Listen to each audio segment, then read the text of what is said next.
Hi అందరికి. ఇవాళ మనకి స్పెషల్ ఏంటంటే పన్నీర్ కర్రీ అన్నమాట. అండ్ చపాతీలోకి, పరోటాలోకి చాలా టేస్ట్ ఉంటదనమాట. చాలా సింపుల్ ప్రాసెస్‌లో చెప్పేస్తాను, చేసేయండి. ఫస్ట్ అయితే టమాటోస్, ఉల్లిగడ్డలు, పచ్చిమిర్చి అండ్ ఒక లవంగం వేసుకోండి.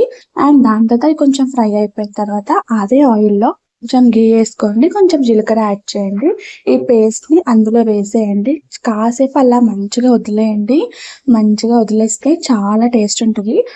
పేస్ట్ అంటే రోస్ట్ అవ్వాలి బాగా. అప్పుడు టేస్ట్ అనేది మనకి అర్థమవుతదనమాట. దాని తర్వాత కొంచెం ఉప్పు, కారం అండ్ గరం మసాలా యాడ్ చేయండి. ఇంకా అంతే. ఏ మసాలాస్ యాడ్ చేయకుండా చాలా సింపుల్ అండ్ టేస్టీగా మనం చేసుకోవచ్చనమాట. అండ్ కొన్ని వాటర్ అయితే యాడ్ చేసేయండి. ఇంకా అంతే. మంచిగా మీడియం ఫ్లేమ్‌లో పెట్టేసి కాసేపు అలా అయిపోయిన తర్వాత పన్నీర్‌ని ఇందాక మనం ఆల్రెడీ రోస్ట్ చేసుకున్నాం కదా! ఆ పన్నీర్ పీసెస్‌ని కూడా యాడ్ చేయండనమాట. ఇంకా అంతే. సిమ్‌లో పెట్టేసి ఒక 5-10 మినిట్స్ అలా వదిలేయండి. పన్నీర్ పీసెస్‌కి ఆ గ్రేవీ అంతా మంచిగా పడుతుంది. అండ్ రైస్‌లో కూడా చాలా బావుంటది. ఒకసారి అయితే ట్రై చేయండి. ఇదే మన కర్రీ రెసిపీకి చాలా టేస్ట్‌ని తీసుకొచ్చేది. కసూరి మేతి అలా కొంచెం జల్లేసుకోండి. అంతే. చాలా ఈజీ అండ్ టేస్టీ రెసిపీ అంటే నాకైతే పన్నీర్ అని చెప్పొచ్చు. అండ్ హెల్తీ కూడా, చాలా ప్రోటీన్ కూడా. సరే కానీ